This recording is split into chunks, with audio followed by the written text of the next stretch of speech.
selamat pagi pemirsa.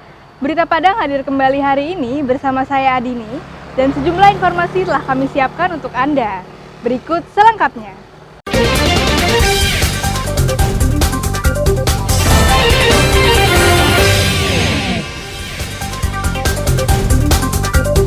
Hujan deras, banjir bandang terjang Ngarai Siano.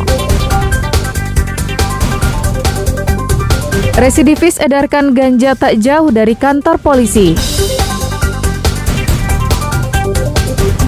Narapidana di Lembaga Pemasyarakatan Bukit Tinggi juga peroleh remisi kemerdekaan.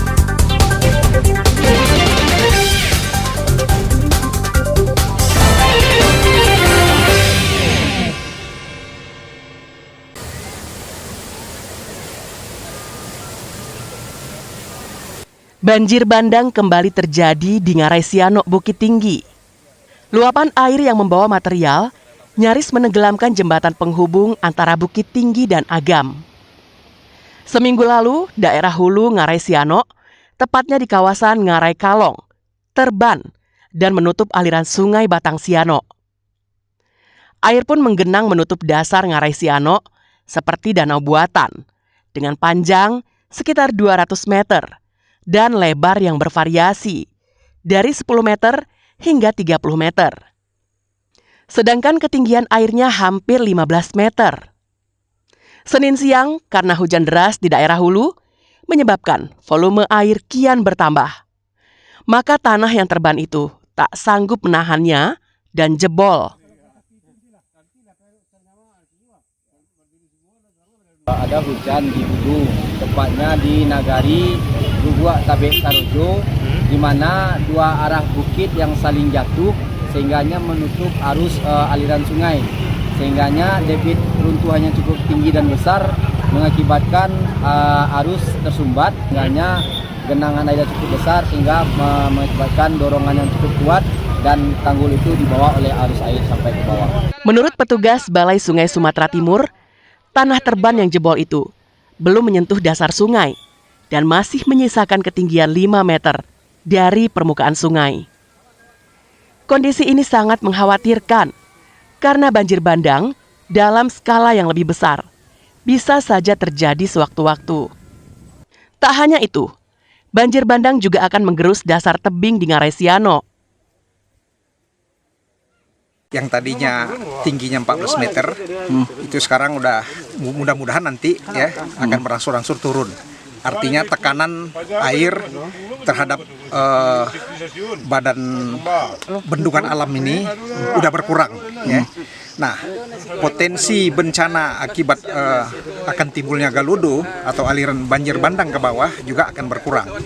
Karena ini kalau ini terjadi, ini akan mengakibatkan mungkin akan terjadi penggerusan ya di kaki-kaki ngarai, dan ini sangat membahayakan karena dengan banjir-banjir biasa saja kaki-kaki ngarai itu sudah tergerus, yang nantinya akan menimbulkan keruntuhan pada ngarai.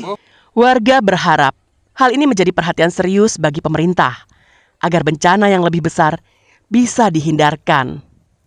Dina Amrina melaporkan dari Bukit Tinggi.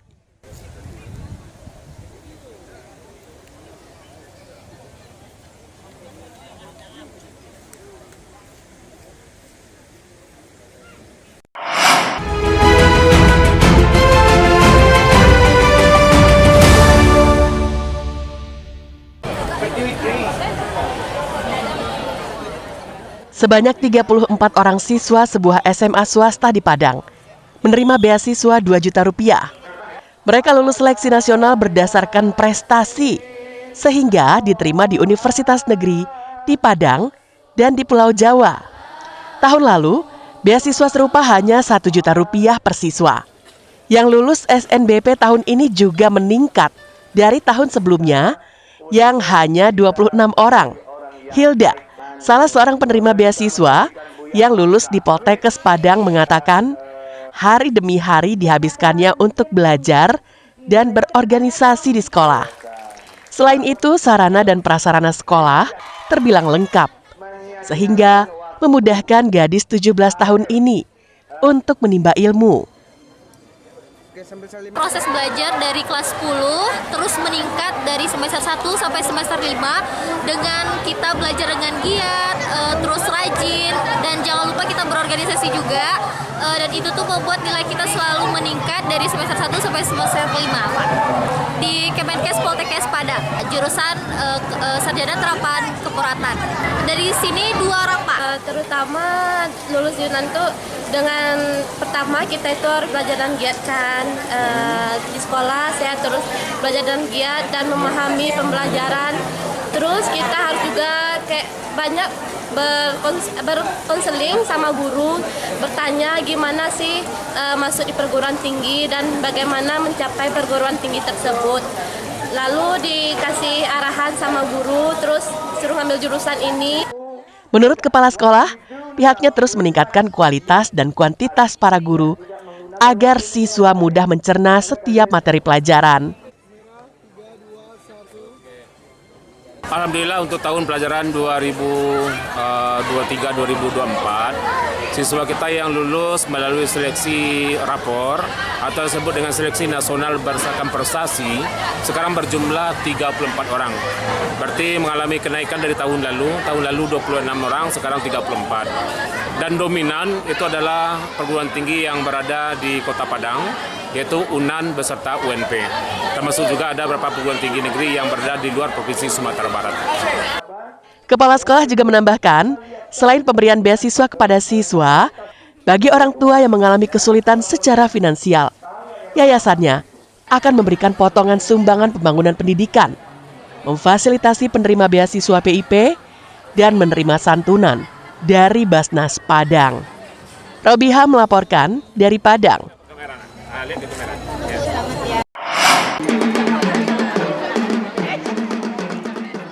Ribuan warga di Nagari Cupak, Kecamatan Gunung Talang, Kabupaten Solo, Selasa pagi, tumpah ruah untuk menyaksikan pagelaran pawai alegoris dalam rangka memeriahkan Hari Ulang Tahun Kemerdekaan ke-79 Republik Indonesia.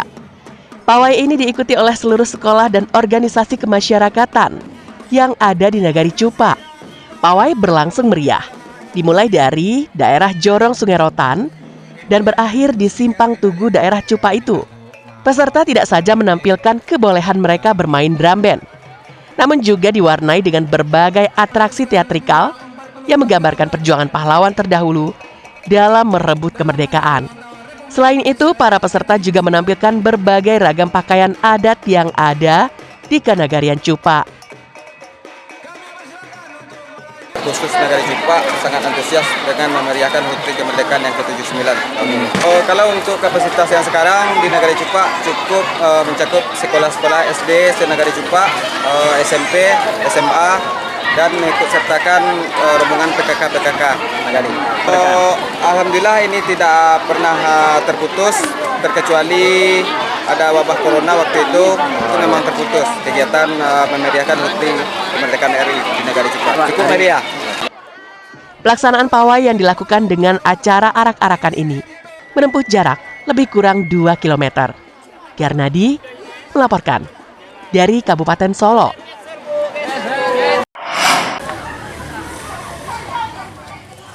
Berbagai cara dilakukan oleh masyarakat untuk memeriahkan Hari Ulang Tahun ke-79 Republik Indonesia.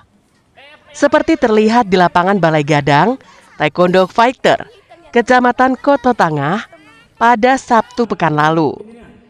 Para murid Taekwondo, pelatih dan orang tua murid mengikuti upacara bendera. Uniknya, para ibu-ibu ini menggunakan bermacam pakaian adat dan pakaian sekolah seperti layaknya murid SD, pelajar SMP, hingga siswa SMA saat melaksanakan upacara bendera. Mereka yang merupakan orang tua dari para murid Taekwondo di Balai Gadang ini begitu bersemangat untuk mengikuti upacara bendera bersama anak-anak mereka. Budi Nurani, salah seorang peserta upacara bendera yang menggunakan pakaian adat Nias, Sumatera Utara, mengatakan mereka menyewa busana adat untuk mengikuti upacara bendera. Hal itu dilakukan ibu 3 anak ini untuk berpartisipasi dalam rangka memeriahkan Hari Ulang Tahun Kemerdekaan. Pastinya untuk memeriahkan tanggal 17 Hari Kemerdekaan Indonesia. Nah, biar makin meriah gitu. Nah, ini mempersiapkan baju ini, pakaian ini sangat heboh. Mencari baju ya, mengisi acara. Banyak nanti kegiatan lain lagi. Ini bajunya dirental ya Bu ya? Iya. Ini pakai dana sendiri atau gimana? Dana sendiri dong. Dana sendiri. Nggak ada sponsornya. Lain lagi cerita Sofia Linda, seorang ibu yang mempunyai 2 anak. Ia meminjam busana sekolah anaknya yang masih pelajar SMP agar bisa tampil beda dengan ibu-ibu lainnya. Kami merayakan HUT Republik Indonesia yang ke-79 ini di lapangan BTF. Alat taekwondo ini memakai pakaian seluruh adat Nusantara, ada yang berpakaian sekolah, baju-baju adat, baju-baju profesi, dan yang lain-lainnya. Kayak anak kami 3 orang masuk di taekwondo BTF ini. Jadi untuk memeriahkan Mbak? Nah, untuk memeriahkan ulang tahun Republik Indonesia yang ke-79. Ketua Panitia Pelaksana mengatakan, terlaksananya upacara bendera gabungan antara murid taekwondo dan para orang tua karena ide dari para ibu yang anaknya ikut latihan di Dojang Balai Gadang ini. Mengadakan upacara HUT ke-79 ini berbagai macam bentuknya, karena kita di umur di 79 ini kan kita beragam, dan di daerah kami ini kan kampung, tapi semangat orang tuanya kami menunjukkan bahwa NKRI itu udah maju karena tema Nusantara Baru Indonesia Maju. Nah, di sini kami berbagai macam pakai. Setelah upacara, acara dilanjutkan dengan penampilan tari oleh para ibu-ibu sehingga suasana semakin meriah. Robiham melaporkan dari Padang.